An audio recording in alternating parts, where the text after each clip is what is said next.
감사합니다. 오늘부터 6장을 강의하겠습니다. 6장이 꽤 길어요.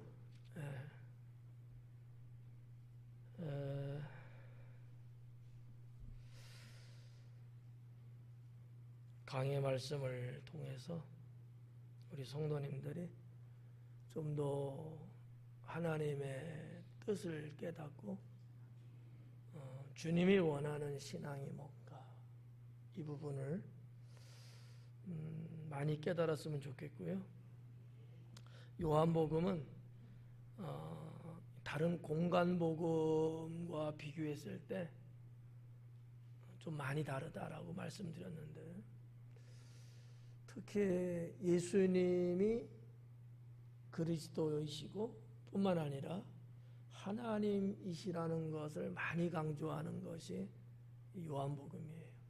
마태, 마가, 누가복음은 예수님의 사역적인 부분, 또 행하신 일들, 그런 것들을 통해서 복음을 전한 쪽에 비중을 많이 뒀다면, 요한복음은 좀 다른 차원에서, 좀 더 어떻게 보면 좀 영적인 측면에서 다루고 있다. 왜냐하면 그럴 수밖에 없었던 것이 초대교회 이전에 예수님 제자들이 활동했던 그 시기에도 이단들도 많이 있었고, 특히 영주주의 사상, 하여튼 그런 게 있어요. 영주주의라는 게 그런 어떤 사상들이 있어갖고 예수님의 인성과 예수님의 신성, 예수님의 사람 되심과 예수님이 하나님이심, 이것을 따로따로 나누어서 전했어요. 그래가지고 어떤 애들은 예수님의 사람됨을 많이 이야기하고, 어떤 사람은 예수님이 사람이 아니고 그냥 영이다, 이쪽으로 많이 강조하고, 이 두 가지를 분리해서 말하는 이런 오류를 범하고 있었던 시대였기 때문에 아마 사도 요한은 그런 부분에 대해서 초점을 맞춰서 많이 말씀하고 있지 않았을까, 이렇게 이제 봐지고요. 또 하나는 요한복음에서는 믿음을 많이 강조하고 있어요. 그리고 마지막 하나는 보혜사 성령의 역사, 이렇게 요한복음이 공간복음에 비해서는 또 다른 그 어떤 색깔을 갖고 있는 말씀이기 때문에 마태, 마가, 누가복음을 여러분이 대하는 방식으로 대하면 요한복음은 이해할 수 없어요. 다른 마음가짐 갖고 요한복음은 보셔야 된다. 다 똑같은 성경이지만 이 요한복음을 쓴 요한의 신학적이고 신앙적인 의도가 뭔가를 알고 봐야 해석이 가능해져요. 그렇지 않으면 엉뚱하게 해석을 자꾸 하게 되거든요. 그래서 이제 오늘 이 요한복음 6장에 나오는 본문 말씀은 여러분 잘 알고 있는 오병이어 기적에 대한 이야기잖아요. 이 내용은 사복음서에 다 나와요. 그 얘기는 이제 그만큼 이제 중요했기 때문에 기록을 했다라고 볼 수 있는데, 뭐 알고 있는 말씀이긴 하지만 그러나 좀 더 말씀을 깊이 들여다보면 또 다른 새로운 부분들이 있다는 것을 여러분들이 기억하시고 말씀에 집중하면 좋겠습니다. 자, 6장 1절부터 보면 그 후에 예수님께서 디베라의 갈릴리 바다 건너편으로 가셨다라고 말씀하고 있는데, 그 후에 그래요. 그 후에, 이 그 후는 5장에 나오고 있는 내용 이후를 말하는 거예요. 그런데 이 그 후라고 하는 것은 시간적 용어인데 어느 정도의 간극, 어느 정도의 시간적 차이가 있을까 라고 하는 거예요. 뭐 5장 끝나고 6장 이어지고 7장 넘어가니까 뭐 계속 시간이 이어져 나가는 것 같이 느낄 수밖에 없는데, 사실상 한 1년 정도의 차이가 생깁니다. 요한복음 5장과 요한복음 6장은 1년 정도 차이가 나요. 뭐를 봐서 알 수 있냐면 5장에서 유월절을 말씀하고 6장에 와서 유월절을 말해요. 똑같은 유월절이 아니거든요. 1년 그 사이 1년에 대한 내용은 여기는 없어요. 다른 공간복음에는 있지요. 왜 없을까? 중복된 거기 때문에 뺄 수도 있고, 사도 요한이 당시에 헬라 사람들, 이방인들에게 복음을 전하려고 하는 취지, 그 의도가 달랐기 때문에 그 부분은 없다, 이렇게 저는 이제 생각을 합니다. 그래서 그 후에는 뭐 다음 날 뭐 이런 게 아니고 한 1년 정도의 차이가 생긴다, 이렇게 보시면 될 것 같습니다. 예수님께서 디베라의 갈릴리 바다 건너편으로 가신다. 자, 5장에서도 보면 예루살렘 성전에 올라가서 유월절을 지키는 내용이 나왔고, 거기에서 베데스 연못가의 사건을 우리가 보고 있었잖아요. 6장에 오니까 디베라 갈릴리 바다 건너편으로 간다. 유다 지방에 5장에 있었다면 6장에는 갈릴리 지방에 계신 거예요. 그래서 여기 지금 디베라의 갈릴리 이렇게 말하고 있거든요. 뭐 갈릴리의 갈릴리 이렇게 말하기도 하고요. 갈릴리의 갈릴리는 갈릴리 큰 지방에 있는 갈릴리 바다 이렇게 볼 수 있고, 오늘 여기 디베라의 갈릴리라 했잖아요. 이 디베라는 지명이에요. 동네 이름, 도시 이름인데 지금도 똑같이 이름을 써요. 우리 한국 말로는 디베라지만 그 뭐라고 할까, 지금 현지에서도 그리고 로마가 집권했던 예수님 당시에도 그 티베리우스, 티베리아라고 하는 그러한 동네예요. 뭐 뭐라고 어장이라고 말해야 되나, 하여튼 바다 해변을 끼고 있는 도시입니다. 성지 순례 가면 여기는 꼭 아마 갈 거예요. 안 갈 수가 없겠죠. 자, 거기에서 건너가시는 거예요 지금. 그러니까 갈릴리 바다, 갈릴리 호수. 요한복음에서는 이 바다라는 단어를 주로 쓰고 있어요. 자, 갈릴리 디베라에서 배를 타고 건너가는 거예요. 방법은 두 가지. 육로를 통해서 가는 길이 하나 있고 배를 타고 건너가는 길이 하나 있는데, 육로로 가면은 약 한 25km 정도 돼요. 갈릴리 호수를 배 타고 건너가면 한 15km 정도 됩니다. 근데 성경에 의하면 예수님은 배를 타고 건너가셨다. 요한복음에는 안 나오지만 공간복음에 있는 내용은 그렇게 기록을 하고 있는 것 보면 우리가 알 수 있죠. 이 디베라라고 하는 여기 이 도시는 AD 20년경에 로마 황제 티베리우스의 이름을 따서 기념하기 위해서 만든 도시예요. 원래 자연적으로 있었던 도시는 아니고요. 만든 도시였죠. 도시를 만들어서 황제한테 헌납했던 곳이 이 디베라라고 볼 수가 있겠습니다. 자, 아무튼 이 디베라라는 이 갈릴리 바다 건너편, 이게 중요한 건 아닌데 우리가 성경을 이해하는 데는 조금 도움을 줄 수 있어요.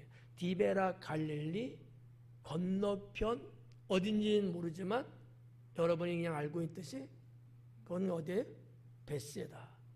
가버나움이라는 큰 지방의 그 옆에 있는 베세다 동네 쪽으로 예수님은 가고 계셨다. 이렇게 볼 수 있죠.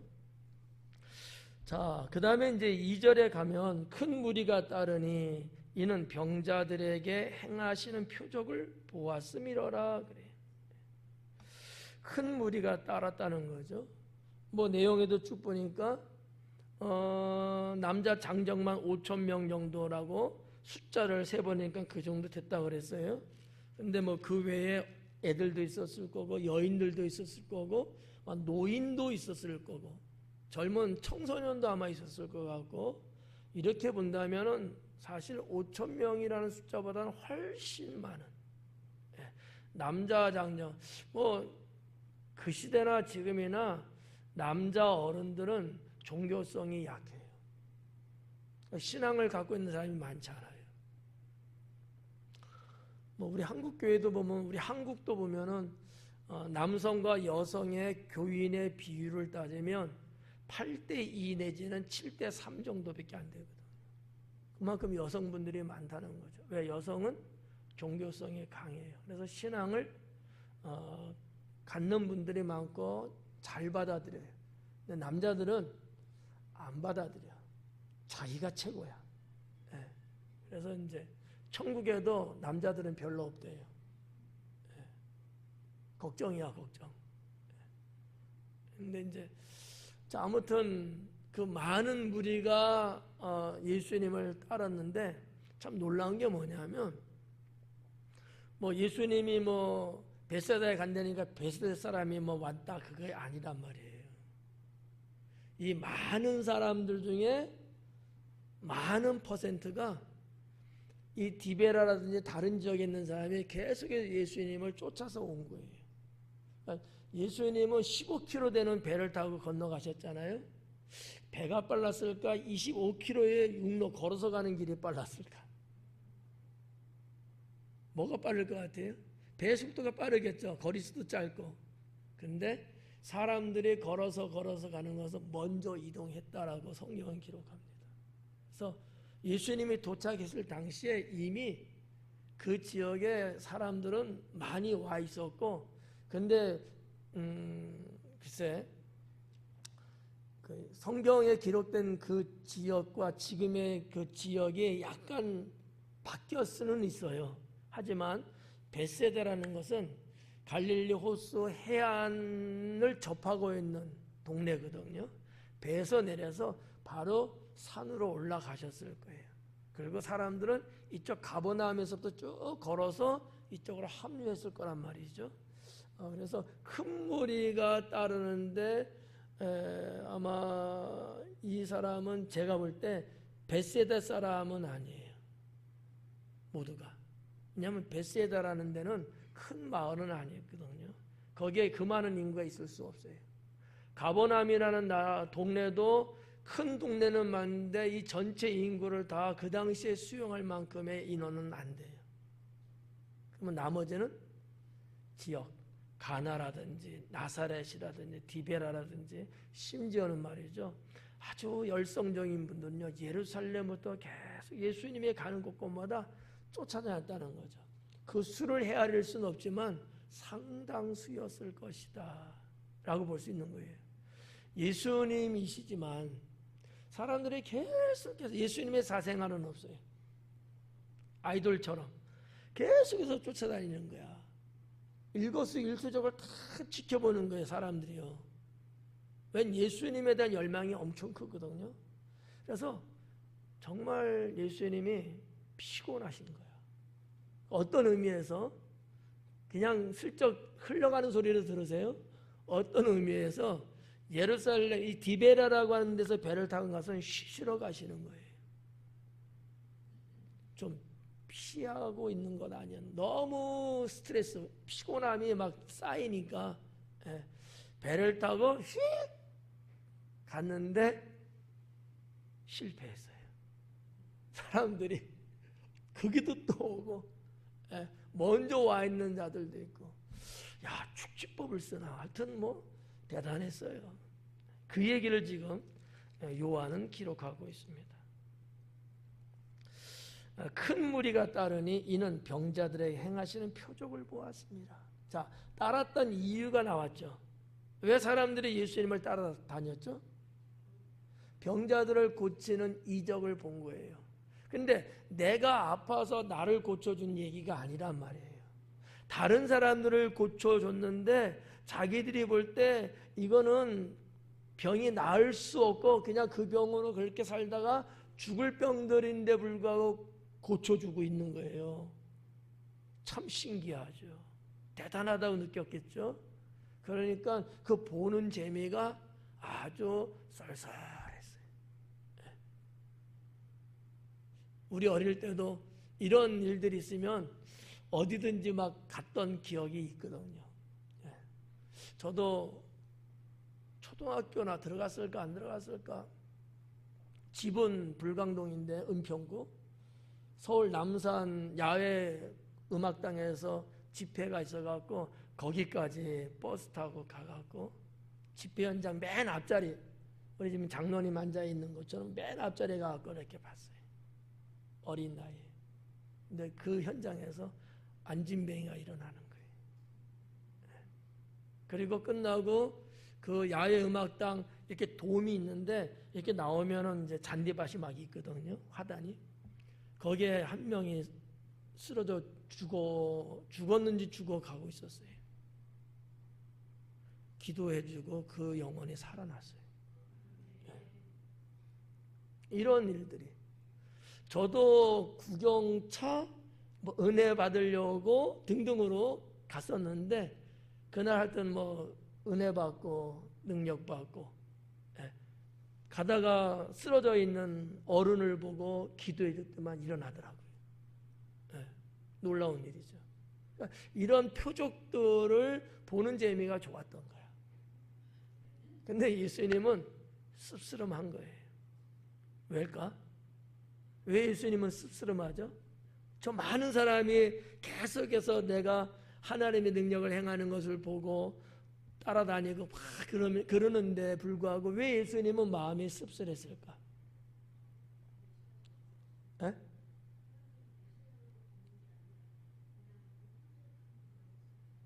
네, 맞아요. 두 가지예요. 하나는 그 표적을 보여주시는 목적이 내가 메시아라는 것을 알리기 위한 건데 여긴 관심 없어요. 이 눈에 볼 때 표적 일어나는 그거 보는 게 너무 재밌는 거야. 너무 신기한 거예요. 또 하나는 이런 표적을 통해서 저들이 구원의 반열에 들어오기를 원하는 건데 구원하고는 전혀 상관없이 저들이 계속 쫓아다니는 거예요. 막 천막 치고 밤샘을 하고 막 이런 것처럼. 그러니까 예수님은 속은 좀 답답하죠. 그게 아닌데 병자를 고치든 귀신을 쫓든 뭘 하든 간에 내가 메시아임을 알려주고 나를 믿는 자가 구원받는다는 것을 알기를 원해서 그러시는 건데 이쪽은 전혀 관심이 없고 보는 재미에 있는 국민들을 볼 때 마음이 씁쓸함한 거죠. 우리도 어떻게 보면 그와 비슷한 사람일 수도 있어요. 하나님 믿고 믿음으로 믿음이 성장하고 구원의 은혜를 입고 천국을 소망하며 바라보는 이 신앙이 계속적으로 어때요? 많이 생겨나야 되고 또 성장해야 되지 않겠어요? 예배를 드리고 교회를 나오고 서로 교제를 나누고 뭐 이런 여러 가지 신앙의 어떤 모습들이 그쪽으로 가야 되는데 잘못하면 그쪽에는 뭐 관심이 없다는 말은 조금 오바지만 별로 그쪽에는 이렇게 좀 와닿는 게 없고 그냥 사람들하고 어울리는 재미, 나도 그냥 교회 다닌다고 하는 위로, 뭐 이런 쪽에 휩쓸린다면은 우리 주님은 얼마나 마음 아프실까 라는 거예요. 이 왼쪽에 그와 같은 것은 내게 부족하다 할지라도 없다 할지라도 오른쪽에 있는 믿음과 구원, 은혜라고 하는 것이 풍성해야 된다고 하는 사실이죠. 아시겠죠? 율동단 헌신 예배가 이번 주인데 이 단원들이 연습하려고 엄청나게 노력을 하고 계시는데 그거 연습하고 그거 하는 거에 푹 빠져 있으면 표적을 보는 것과 똑같아요. 중요하지만 더 중요한 게 뭐예요?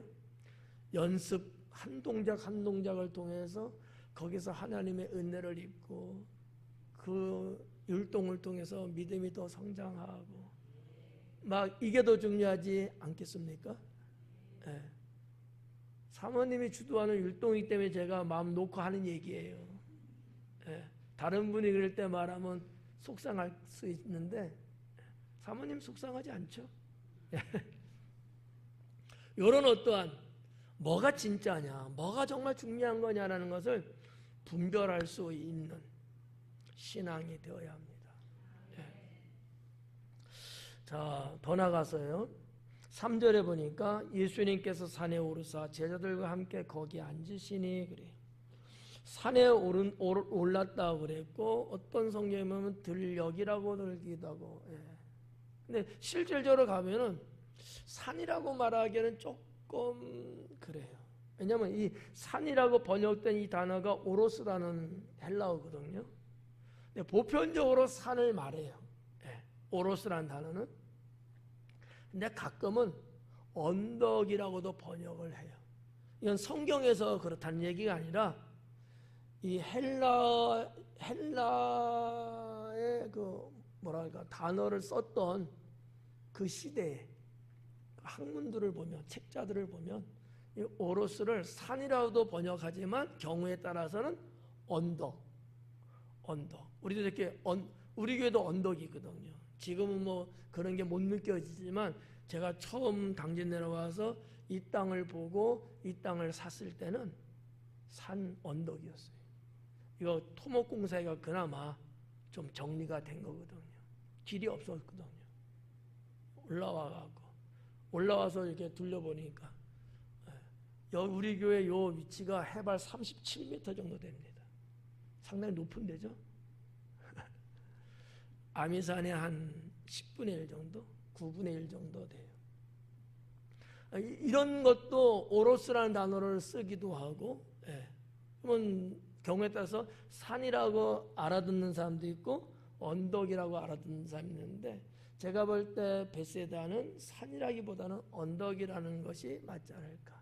굳이 나눠서 이야기한다면 우리는 산하면 그래도 뭔가 이렇게 높이 막 이렇게 산이잖아요. 이런 것들이 많아요. 이게 이제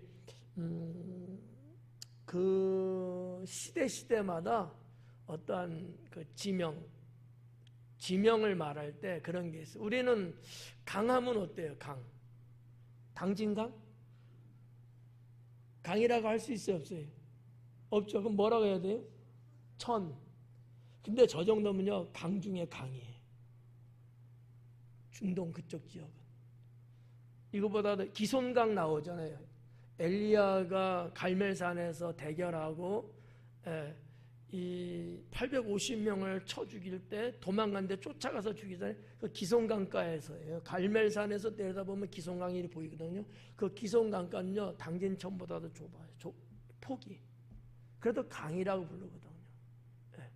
우리 한강은 어때요? 엄청 크죠.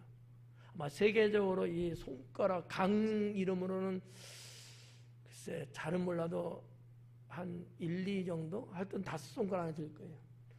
폭이 1몇 킬로예요. 근데 각국의 대표하는 강들 보편적으로 이제 수도에 다 있거든요. 이번에도 탐사 갔을 때도 영국의 템즈강, 프랑스의 센강, 또 지난번 동유럽 갔을 때도 뭐 헝가리라든지 체코라든지 강들이 다 있었잖아요. 한강보다는 짧아요. 뭐 500m, 290m, 뭐 720m 다 그 정도예요. 한강 상대는 넓거든요.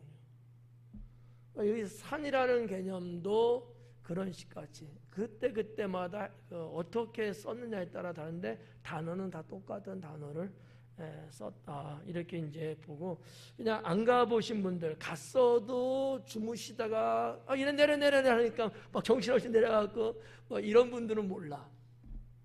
근데 뚜렷이 쳐다보고 지역을 좀 훑어보신 분들은 좀 이렇게 언덕으로 올라가는구나 이렇게 볼 수 있죠. 상당히 풀이 많고 야생화가 많이 피어있는 그러한 지대가 이 베세다 지역입니다. 자, 거기에 오르사 제자들과 함께 거기 앉으시니 앉을만 해요. 왜냐하면 여기 예수님도 여기 성경에 보니까 기록된 거에 잔디가 이렇게 나오거든요. 풀이 많아요. 우리 뭐 금잔 이런 잔디 아니에요. 그냥 풀밭을 말하는 겁니다. 또 잔디 하니까 또 진짜 잔디 심어갖고 그런 줄 알고 그건 아니고 그냥 풀이에요. 풀들이 쫙 깔려 있어요. 거기에 이제 앉으셨다라는 거죠. 4절에 마침 유대인의 명절인 유월절이 가까운지라 그래. 유대인의 명절인 유월절. 5장에서도 명절이라는 단어가 기록이 됐어요. 그래서 제가 그것을 번역해 드릴 때 이 명절은 여러 명절 중에 여러 가지가 있는데 내용상 볼 때 유월절인 것 같다라고 말씀드렸는데 여기도 지금 보니까 명절인 유월절 이렇게 말하고 있거든요. 아마도 이 히브리인들 유대인들에게 있어서의 최고의 명절은 유월절 아니겠는가. 명절 중에서도 최고의 명절이죠. 그러면 여러분 한번 누가 그러더라고. 퀴즈도 막 내더라고. 너당 퀴즈 한번 내보려고. 예수님 사역하시는 내내 유월절은 몇 번 있었을까? 몇 번 있었을 것 같아요? 3번? 3번. 한번 3번. 한번 손 들어봐요. 몸도 노릇한데 한번 손도 한번 들어봐요. 자, 3번. 2번. 4번. 1번. 손 안 드는 사람은 뭐야? 4번. 요한복음 2장 13절에 한번 나오고요, 처음에. 그 다음에 요한복음 5장 1절에 2번째 나오고, 지금 6장에서 3번째 나오고요. 11장에 4번째가 나와요. 마지막 11장은 예수님 예루살렘 성에 들어가셔 그때를 이제 말하는 거고, 그래서 4번, 총 4번이 기록이 됩니다. 3년 한 6개월 정도 사역하셨거든요. 그래서 6월절 절기로 따지면 4번이 성경에는 기록이 되어 있어요. 몰라도 상관없어요. 그렇지만 알고 있으면 나쁠 건 없죠. 자, 5절에 예수님께서 눈을 들어 큰 무리가 자기에게로 오는 것을 보시고, 자, 따르는 건 기록했는데 올라가서 떡 앉아서 봤는데 쫙 내려다 보이거든요. 저기 사람들이 막 오는 거예요. 이걸 여러분이 연상하시면 머릿속에 이렇게 쫙 해보면 예수님은 그 큰 무리가 오는 것을 보시고 기분이 좋았을까? 스트레스 받는다 그랬을까? 어땠을 것 같아요? 에? 자신 있게 말해봐. 어땠을 것 같아요? 좋으셨을 것 같아요? 아까 제가 말씀드렸는데 디베라에서 배 타고 딴 곳으로 간 것은 뭐 때문에? 쉬러 가셨는데 좋았을 것 같아요? 조금 부담된다 이랬을 것 같아요? 마음이 아팠을 것 같아요? 왜요?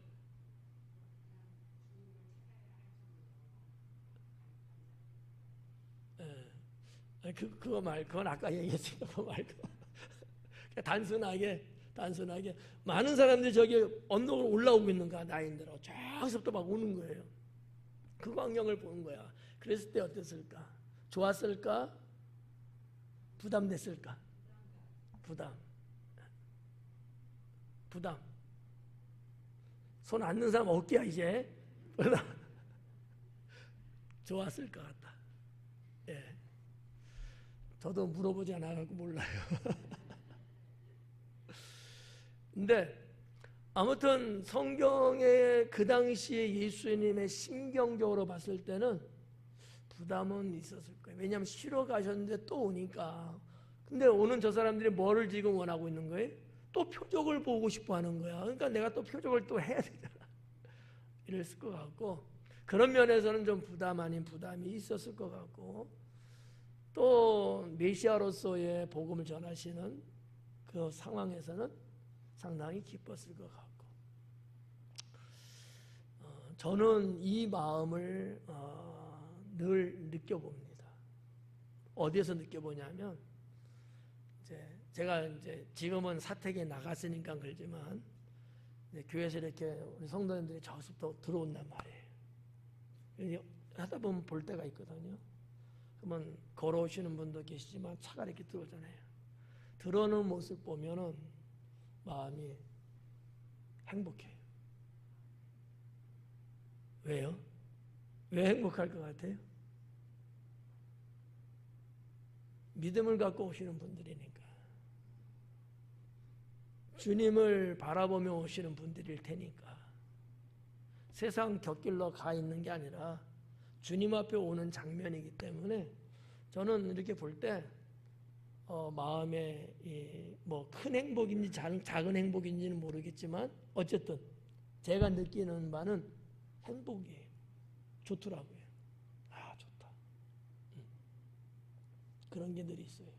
늘 보시는 얼굴이고 늘 보는 차 번호지만 그래도 이렇게 오시는 모습, 뭐 딴 데에서 이렇게 오는 모습 봐갖고 행복하고 그러지는 않아요. 내 교회에 이렇게 들어오는 모습을 보면 행복함을 느낍니다. 그래서 예수님의 이때 이 마음은 어땠을까라는 생각을 해본 거예요. 행복했을까? 부담이 됐을까?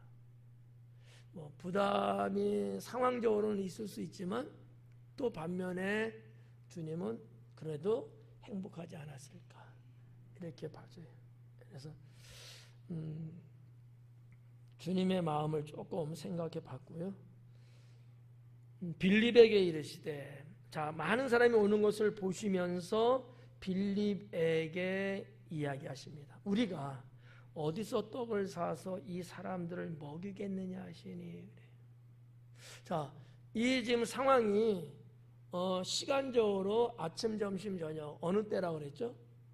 저녁 때예요. 해가 다 기울어지진 않은 저녁 때일 겁니다. 아마 한 5시에서 6시 정도 사이이지 않을까. 왜냐하면 보편적으로 6월절도 오고 그러면 이제 뭐 봄이고 그러니까 아마도 해가 6시 정도면 이제 기울어지려고 하는 시간대였을 거예요. 근데 아직은 해가 저물진 않았고요. 성경 더 나가면 그때 이제 저물어집니다. 그게 16절에 나오거든요. 저물 때 제자들의 바다에. 그러니까 아직은 저물진 않았어요. 그렇지만 때로 보면 저녁 식사가 가능한 시간대.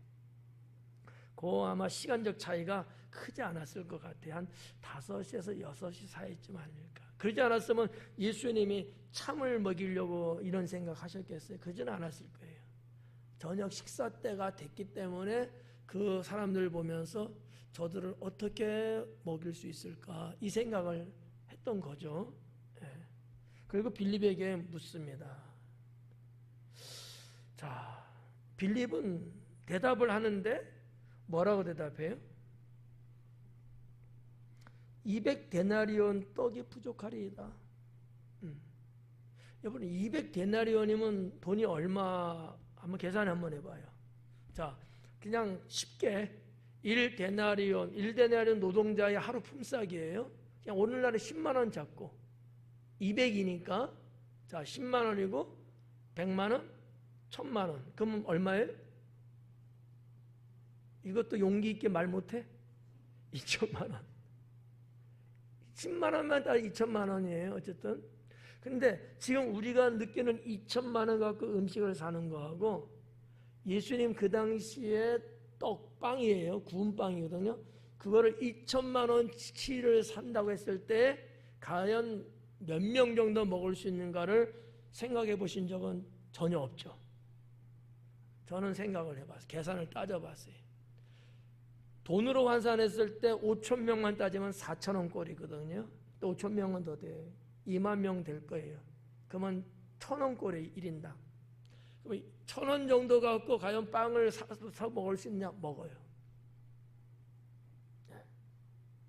근데 200데나리온 갖고는 부족하다는 거지.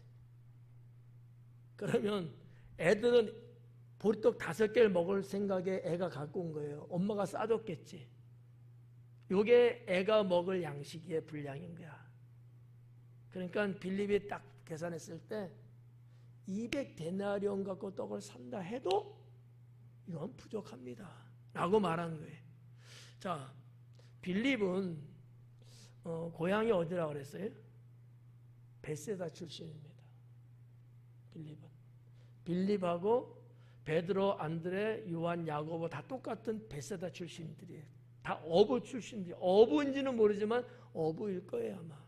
근데 빌립은요 머리가 좋았던 것 같아요. 딱 봤을 때 계산 딱 나온 거예요. 거기 바다에서 이재동 집사님 거기 딱 한 망 딱 걷어낼 때 저거 몇 마리쯤 되겠다. 그러면 돈이 얼마쯤 나오겠구나. 계산 돼야 안 돼요? 한번 딱 보면. 되죠? 된다니까. 이 전문가들은 그게 돼요. 그러니까 빌립은 뭐 거기에 평생 사는 사람이니까 그 예수님이 왜 빌립한테 물어봤겠어요? 그만큼 계산이 빠른 사람인지라.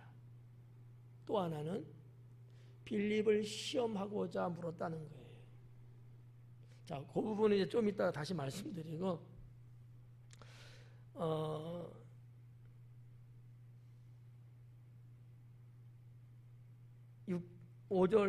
5절에서 이어진 거죠. 빌립에게 이르시되 우리가 어서 떡을 싸서 이 사람들을 먹이겠느냐 하시니. 자, 빌립이 봤을 때도 200데나리온이 있어야 되는데 200데나리온 갖고도 안 되는데 200데나리온이 어디 있어요? 없어, 재정상. 근데 예수님이 그 상황 모든 것을 아셔요, 몰라요? 아셔요. 근데 빌립한테 물으신 거야. 이 얘기는 무슨 얘기냐면 불가능한 것인데 해결해야 된다는 숙제를 낸 거예요. 불가능한 거야. 근데 이거 숙제해야 되지 않느냐 이렇게 말씀하신 거예요. 그러면 예수님의 정말 의도는 뭐였을까? 쉽게 말해서 예를 드릴게. 계산이었을까? 믿음이었을까? 믿음이었죠. 주님은 지금도 우리들에게 이 질문을 던집니다. 네가 할 수 있겠느냐? 내가 못할 것 뻔히 아셔요. 나에게는 그만한 능력도 재력도 할 수 있는 역량도 안 된다고. 안 되는데 물으신다고. 자, 이랬을 때 여러분 뭐라고 대답하셔요? 보통 주님 저 안 돼요. 저 못해요. 이렇게들 대답 70% 하시죠? 주님이 그 대답을 듣기를 원하셔서 물었을까요? 권사님 그건 뭐야? 나는 부족하나 주님이 함께 하시면 저는 할 수 있습니다. 이런 어떤 믿음의 답을 듣기를 원했지 않았을까라는 거예요. 제가 지금 이야기를 만드는 게 아니라 성경의 내용의 흐름이 지금 그렇게 가고 있는 거예요. 예수님은 다 알고 계셨는데 물었다는 거예요. 근데 이 5천 명도 넘는 이 사람들을 먹일 수 있는 이건 불가능한 거예요. 그 들녘에서. 근데 이걸 하냐 못하냐 이걸 말하면 어떡하냐고. 누구 골탕 먹이려고. 주님이 원하시는 바는 빌립을 통해서 믿음을 지금 요구하고 있는 것 아니었을까라는 거죠. 저도 살면서 주님이 때로는 이와 같은 말씀을 하실 때가 있어요. 여러분도 아마 있을 겁니다.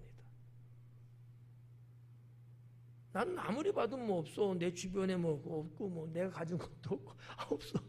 난 빈털털이고요. 아무것도 없어요. 근데 내 종아 너는 어떻게 하겠니? 그러시는 거예요. 내가 할 수 없는 거 뻔히 아시면서 왜 나한테 물으십니까? 제가 이런 말을 하기를 원했을까요? 아닐 거예요. 주님 할 수 있습니다. 이거를 듣기를 원했을 거예요. 그러면 정작 누가 하게끔 해요? 하나님이 하게끔 하는 거예요. 이게 신앙이다라는 거죠. 이게 뭐다고요? 신앙이다. 신앙이다. 그러니까 성경을 통해서 우리의 삶과 대조해 볼 때 이럴 때 나는 어떻게 할 것인가? 나는 의문문을 던져야 돼요. 질문을 나에게 해봐야 된다는 거지. 빌립은 이랬을 때 주님 걱정하지 마세요. 주님이 지금껏 다 해오셨고 주님이 우리를 도우시면 얼마나 할 수 있어요. 이렇게 대답해야 됨에도 불구하고 안 하는 거 아니야. 봐봐요. 6절에 보니까 이렇게 말씀하시면 친히 어떻게 하실지를 아시고 빌립을 시험하고자 하심이라. 우리 성경에 시험이라는 단어가 이제 많이 나오지 않습니까? 근데 헬라어의 시험이라는 단어가 한 두 가지 정도 돼요. 하나는 페이라조라는 단어가 있어요. 오늘 여기 성경은 페이라조라는 단어를 썼어요. 근데 또 하나는 도키마조라는 단어가 있거든요. 페이라조와 도키마조 두 가지가 있는데 뜻이 달라요. 근데 우리 성경은 다 시험이라는 단어로 번역해냈어요. 페이라조는 유혹이라는 시험이에요. 넘어뜨리게 하는 시험, 이런 거. 이해가죠? 네. 좀 어떻게 보면 좀 부정적인 측면이죠. 네. 도키마조라는 이 시험은 테스트예요. 유혹하고 넘어뜨리게 하는 시험이 아니고 입증하고 증명해 보이는 시험이에요. 이해가요? 자, 학생들이 학교에서 공부하고 시험 보죠. 그 시험은 어디에 해당될까요? 도키마저일까요? 페이라저일까요? 애들을 떨어뜨려갖고 어떻게든지 유급시키고 막 이러려고 시험 보게 할까요? 아니면은 너희들이 지금까지 공부한 것을 얼만큼 공부했는지 입증해봐라, 이런 측면에서 시험을 볼까요? 후자죠. 근데 하여튼 성경은 이 두 가지로 늘 기록하고 있는데 아이러니한 게 여기 기록된 것은 페이라조였다는 사실이죠. 빌립을 시험하고자 했다. 왜 예수님은 그랬을까?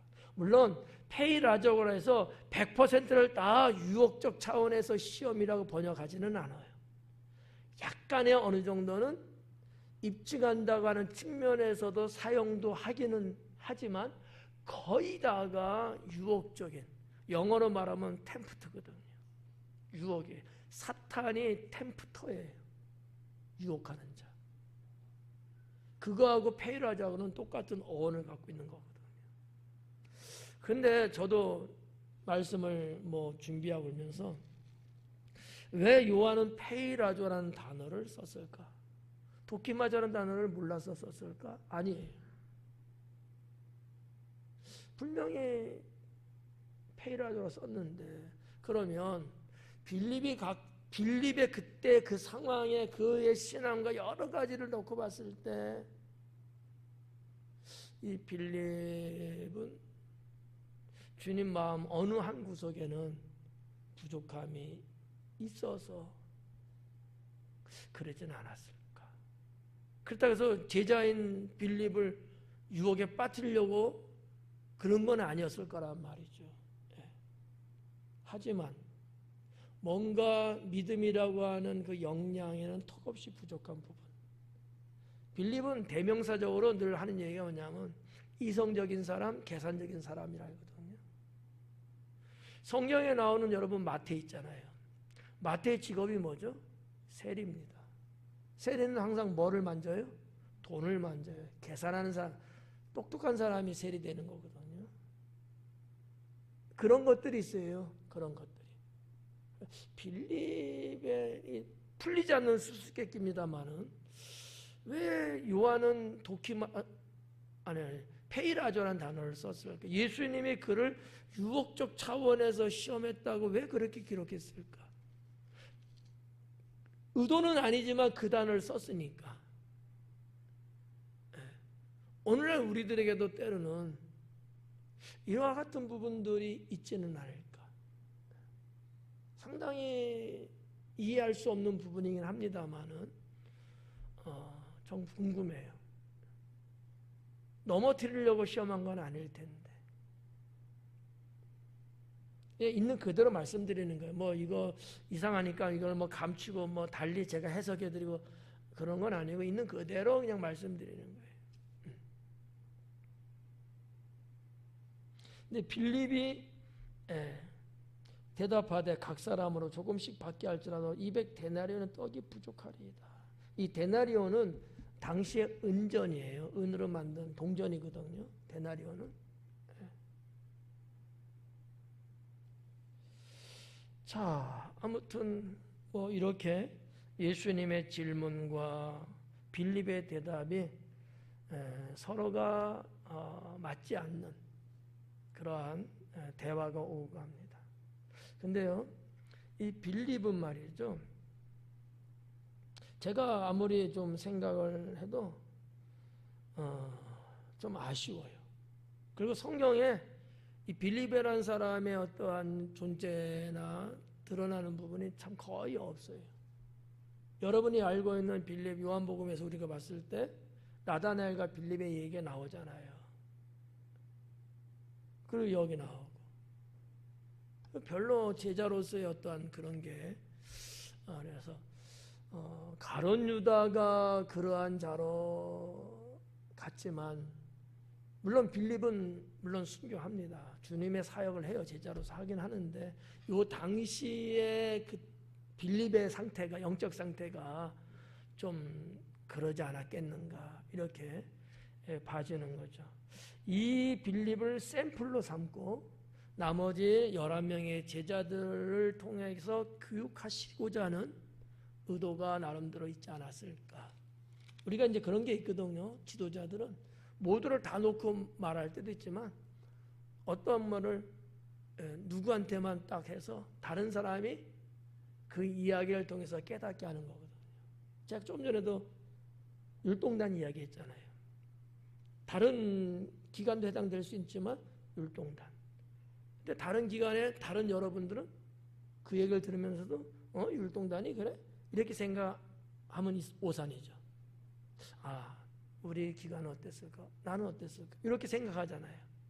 이런 어떠한 학습적인 게 예수님의 의도 속에는 있지 않았습니까? 이렇게 생각되어지기도 합니다. 자, 넘어가서 8절에 제자 중 하나 곧 시몬 베드로의 형제 안드레가 예수님께 여짜오되 여기 한 아이가 있어 보리떡 5개와 물고기 2마리를 가지고 있나이다. 그러나 그것이 이 많은 사람에게 얼마나 되겠사옵나이까. 그러니까 안드레가 볼 때도 계산이 어느 정도 나오는 거예요. 그러니까 빌립이 무모한 자는 아닌 거죠. 보리떡 5개, 물고기 2마리 이거 여기 있는데 뭐 이게 무슨 의미가 있겠습니까? 가지고는 왔지만, 그러니까 다 대동소이한 것 같아. 대동소이한 것 같아. 왜? 현실을 무시할 수 없으니까. 그랬던 것 같아요. 이 베드로 형제 안드레는 말이죠. 그 역사서에서 쭉 찾아보면 이분도 물론 이제 순교를 해요. 근데 스구디아인들에게 이제 복음을 전하고 스구디아인들은 이스라엘 더 위쪽 옛날로 말하면 아수르의 그쪽 지역의 사람들인데 그 스구디아인들에게 복음을 전하고 결국은 아가야 지방에 가서 순교를 합니다. 아가야는 이제 그리스 고린도를 포함한 그 지역을 아가야 지방이라고 말하고 그 윗지방을 마케도니아 지방이라고 말하거든요. 지금은 현재는 북마케도니아가 조금 있어요. 조금.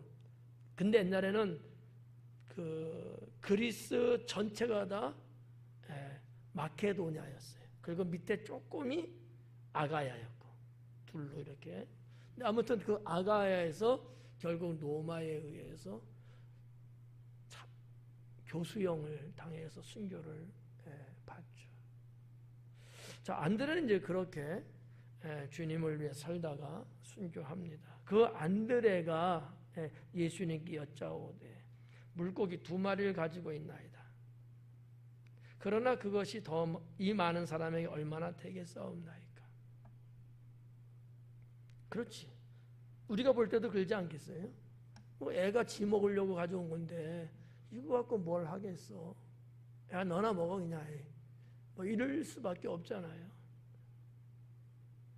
근데 이제 이 문장을 조금 다르게 좀 이렇게 해석을 하면 이런 거예요. 제가 볼 때. 예수님께서 쭉 표적을 많이 행하셨잖아요. 예. 여러분, 칠병이어의 기적도 있잖아요. 예수님이 행하신 능력들을 알기 때문에 어떻게 보면 예수님께서, 그렇지만 예수님께서 또다시 이적을 베푸기를 원하는 마음이 안드레 마음속에 있지 않았겠는가, 그런 생각이. 안드레가 뭐 뱃사람이고 어부 출신이고 조금 그러긴 합니다만 믿음에 있어서는 조금 더 있었던 사람이었거든요. 안드레가 오히려 베드로보다도 더. 왜냐면 자, 베드로하고 안드레 형제잖아요.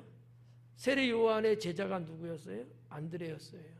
더 일찍이 진리를 찾아서 더 일찍이 진리에 갈급한 사람이 안드레예요. 안드레에게는 어딘가 모르게 성경에 뭐 어디 막 이렇게 기록된 건 아니지만 그에게는 그래도 신앙적인 부분이 다분히 있었다라고 볼 수 있는 거지.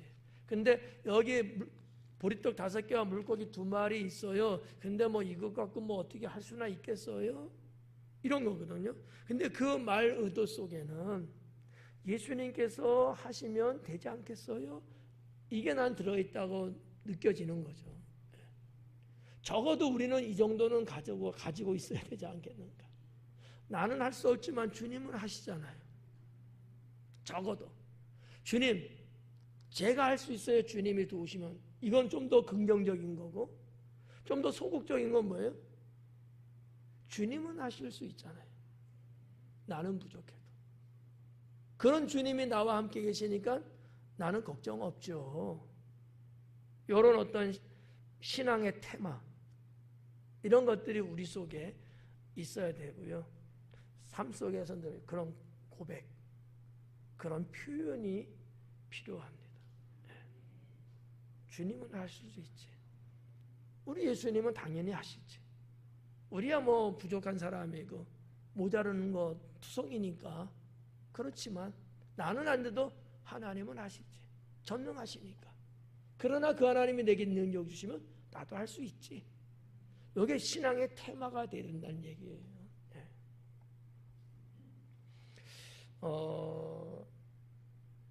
10절에 예수님께서 이르시되 이 사람들을 앉게 하라 하시니 그곳에 잔디가 많은지라 사람들이 앉으니 수가 5,000명쯤 되더라. 그래. 앉게 하라 하니까 다 앉혔어요. 예수님의 명령과 그 명령에 순종하는 내용을 볼 수 있어요. 여기까지만 해도요, 뭐 나타난 게 없어요. 근데 뭐야, 우리 예수님 아무것도 없는데 뭘 또 앉히라 그래? 아이, 이러면서 퉁퉁거리면서 불순종할 수도 있거든요. 근데 예수님이 사람들 앉혀라. 자, 공간복음에 보면 50명씩 100명씩 나누어서 앉혔다라고 기록되어 있거든요. 이것도 쉽지 않았을 거야. 그렇죠? 12명이 다니면서 다 사람들 분리시키고 앉으세요. 주님이 앉으세요. 근데 이것도 가나 혼인잔치처럼 그 종이 야, 물 떠다가 그렇게 줘라. 이거 어떻게 보면 비슷한 거예요. 이거 욕먹을 짓이야. 줄 게 있어야지 안 치는 건데 줄 것도 없는데 뭘 안 쳐. 나중에 역성만 듣거든요. 근데 뭐예요? 주님이 그러니까 한 거예요. 아니 가나의 여러분 그 종이 뭐 믿음이 있어서 했겠어요? 그냥 하라니까 시키니까 한 거예요. 그냥 퉁퉁거리지 않고. 어떻게 보면 이런 것도 우리들에겐 상당히 필요하지 않느냐. 주일날 말씀드렸죠. 불평하지 않고 교회를 섬기는 거. 에? 내가 볼 때는 양이 안 차고 같지 않고 뭐 이래도 불평하지 않고 하자니까 하는 거야. 근데 거기에 역사가 일어나는 거거든. 여기 지금 안드레와 제자들을 보니까 그런 모습이 조금 보이는 것을 느낄 수 있습니다. 자, 아무튼 빌립과 안드레의 차이점은 뭐예요? 빌립은 이성 계산적이고 안드레는 신앙 믿음적이고, 우리 예수님은 믿음 없는 것을 책망하십니다. 그죠? 믿음이 적은 자들아, 믿음이 없는 자다 책망들 하셨잖아요. 그러니까 그런 부분들 내가 뭐 내보일 건 없지만 믿음 하나만큼은 누구한테 뒤지고 싶지 않다. 믿음 하나만큼은 내가 좀 앞서고 싶다. 주님은 믿음을 찾고 있거든요. 11절에 예수님께서 떡을 가져 축사하신 후에 앉아있는 자들에게 나눠주시고 물고기도 그렇게 그들의 원대로 주시니라. 이 요한의 참 이 글 표현이 참 재밌어요. 재밌다는 표현이 조금 이상하긴 한데 상당히 뭐 영적이라고 할까, 예수님 중심적인 것이라고 할까. 자, 예수님께서 떡을 가지고 축사하신 후에 앉아있는 자들에게 나눠주시고 예수님이 나눠주시고 이렇게 나오거든요. 이 표현이 제가 볼 때는 다른 사람하고는 다르다. 기록한 게. 왜냐? 예수님으로부터 나오는 떡이에요. 요한복음에서 강조하는 것 중에 하나가 뭐예요? 나는 생명의 떡이니. 예수님께로부터 나오는 떡이 생명의 떡이고요. 사람으로부터 나오는 떡은 육신의 떡이거든요. 예수님으로부터 이 부분을 요한은 아마 좀 표현하고 싶어서 그러지 않았을까. 어떻게 좀 확대해서 가면은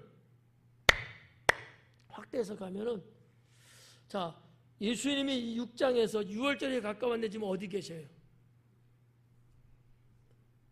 6월절이면 어디 있어야 되는 거예요? 예루살렘이 있어야 되잖아. 근데 예루살렘이 아니에요. 갈릴리 지방 벳세다에 있단 말이에요. 그 6월절 어떻게 해? 못 지키잖아. 어떻게 보면 이 사건이 6월절을 지키는 사건일 수도 있겠다. 6월절 뭐 하는 거예요? 그 당시에 6월절 누룩 들어가지 않은 빵 갖고 나눠 먹고, 그죠? 이 들판에서 있었던 이 예수님의 떡 나눠주시는 만찬 때도 예수님이 떡을 떼어서 제자들에게 주시잖아요. 여기도 그러는데 이런 사건들이 요한은 의도적으로 이렇게 쓰지 않았을까라는 생각을 해봐요.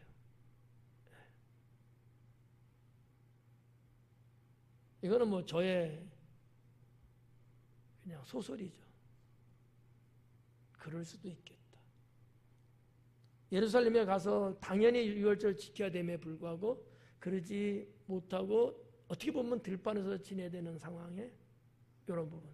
근데 더 재미있는 게 뭐냐면 당시에 백성들이 떡과 생선 나눠서 배불리 먹은 그 사건을 보면서 아주 기이 여기고 선지자를 생각해요. 신명기에 나오는 모세가 이야기했던 우리들 중에 선지자가 나올 것이라고 했거든요. 그 선지자를 생각하는 거야. 그 선지자가 누굴까? 모세거든요. 출애굽의 사건에 만나와 메추라기를 준 사건이에요. 만나와 메추라기 떡과 고기거든요. 여기서도 떡과 고기예요. 이렇게 연결되고 있는 건 아닐까라는 생각도 해봅니다. 그냥 그러려니 해요. 그냥 목사가 소설 쓰는 거예요. 상당히 연관성은 있을 것 같다라고 결론을 내리고요. 자,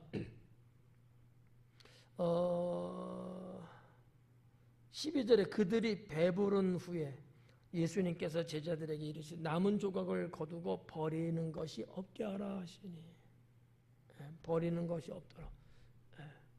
뭐 이거는 뭐 크게 중요할지 안 할지는 모르겠지만 다루지는 않고 그냥 넘어가겠습니다. 이에 거두니 보리떡 5개로 먹고 남은 조각이 12바구니에 찼더라. 그래. 12바구니. 이 바구니는 여행할 때 가지고 지참하는 작은 그릇이에요. 바구니는 막 이런 게 아니고 한 요 정도 요만할까? 제가 이스라엘 현지에서도 그 바구니들을 좀 보았는데 한 요만한 우리나라 뭐라고 해요? 에? 피크닉 가방? 아니 그 주방에서 쓰는 뭐 이렇게 소쿠리라고 옛날 뭐 소쿠리라는 것도 외래어죠. 예. 그런 거 있잖아요. 이렇게 그 정도 크지 않아요. 근데 바구니가 있고 강주리가 나오거든요. 칠병년은 강주리라고 해요. 강주리. 강주리는 커요. 그래서 사도 바울이 옥에 갇혔을 때 할 때 광주리 타고 내려왔다 하거든요. 그거는 요 바구니가 아니에요. 큰 거예요. 그런 이제 좀 차이가 있는데. 자, 12바구니에 찼더라. 왜 12바구니예요? 제자들이 12명이에요. 어떻게 보면 하나씩 갖고 있었던 거예요. 늘 다니면서 사용할 수밖에 없는 게 이 바구니인 거예요. 제자들이. 자기 목을 하나씩은 다 챙기고 갔던 것 같아. 바구니 좀 갖고 오세요. 이게 아니고, 제 생각이에요. 이건 제 생각인데, 그렇잖아요. 좀 웃기잖아요. 12바구니예요. 13바구니도 아니고 12바구니야. 근데 12바구니는 1인당 하나씩 갖고 다니는 거든. 여행할 때 지참하는 작은 그릇, 담는 그릇이거든요. 제자들이 그러면 늘 사역하고 다닐 때 갖고 다녔던 것 아닐까 이런 생각을 이제 해보면서 14절 그 사람들이 예수님께서 행하신 이 표적을 보고 말하되 이는 참으로 세상에 오실 그 선지자라 하더라. 그 선지자 이게 신명기 18장에 나오는 내용이에요. 모세가 하신 얘기거든. 우리에게서 그 세워질 선지자 하나가 나타날 거라고 예언을 해요. 그래서 이스라엘 백성들은 그 자를 기억할 때 메시아라고 생각도 할 수 있지만 또 우리 민족의 훌륭한 분. 왜? 지금 애굽 종살이 할 때처럼 지금 로마의 속박 속에 있거든요. 그러면 또다시 우리를 구원할 그런 모세 같은 선자가 오지 않겠느냐. 그래서 모세에 대한 엘리야에 대한 이 뭐라고 할까 기다림, 이 희망이 엄청나게 큽니다. 근데 예수님이 이걸 보면서 모세가 말했던 그 선지자가 이자가 아닐까 이렇게 생각을 하는 거죠. 근데 사실상 모세는 메시아를 염두에 두고 한 얘기거든요. 메시아를. 근데 역시 사람들은 메시아라는 것을 몰라요. 자기들도 우리를 구원할 자라고까지는 생각하는데 그 자가 메시아라는 것까지는 생각을 못하고 있는 좀 아이러니한 내용들이죠. 15절 마지막에 그러므로 예수님께서 그들이 와서 자기를 억지로 붙들어 임금으로 삼으려는 줄 아시고 다시 혼자 산으로 떠나가시니라. 사람들이 막 이제 이 억지로를 알잖아요. 강제적으로 왕을 세우려고 하는 거야. 근데 예수님은 메시아의 그 자리를 지키는 거지 정치적인 왕 그거 원하는 건 아니잖아요. 근데 사람들이 요구하니까 어때요? 그러면 한번 해볼까? 예수님 그랬을까요? 우리 같으면요. 엉덩이 살짝이라도 거치고. 저는 이 말씀을 보면서 이런 생각을 해봤어요. 나에게도 주님이 주신 자리가 있는데 이 자리를 지키는 게 중요하지 않겠는가? 뭐 주변에서 뭐 여기 자리에 앉으세요. 여기 앉으세요. 좋은 자리를 만들어 준다고 하잖아요. 근데 내가 원래 있어야 될 자리가 있잖아. 그 자리를 지키는 게 내 본분이 아니겠는가 라는 생각을 해봅니다. 이런 유혹들이 가끔씩 오거든요. 여러분 어때요? 여러분도 아마 그럴걸요. 지금 사역하고 지금 충성하고 지금 봉사하고 그런 여러분만의 하나님이 줄로 지어준 구역들이 있단 말이에요. 근데 누군가는 그것보단 이게 좋지 않아? 야 거기보단 여기가 좋지. 이거 해. 자리를 자꾸 만들어줘요. 좋은 건 맞아. 근데 과연 그것이 주님이 주신 것이냐라는 거죠. 주님이 내게 주신 그 자리, 그 직분, 그 사명. 그거 지키는 게 주님 닮아가는 것 아니겠느냐. 기도하겠습니다.